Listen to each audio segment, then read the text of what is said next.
The tricep press, working your triceps. A couple adjustments typically on most of the machines. The handles typically will rotate in and out.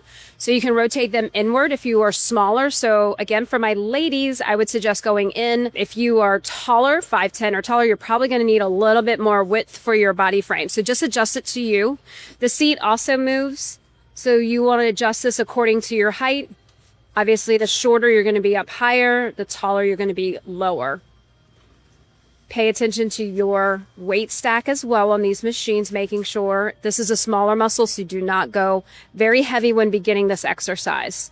When you get in the machine, you can go ahead and go to have a seat in here. If you have range of motion issues, you can actually push the machine down while you're going to sit in the machine and have it down. But be cautious with this one because this is where people can injure their shoulders. You want to make sure your elbows are going back, but making sure your elbows are not exceeding shoulder height. You can easily tear a rotator cuff if you load too heavy or go too far in your range of motion. But making sure that you're feeling this in the back of the arm. If not, you may need to make a couple adjustments.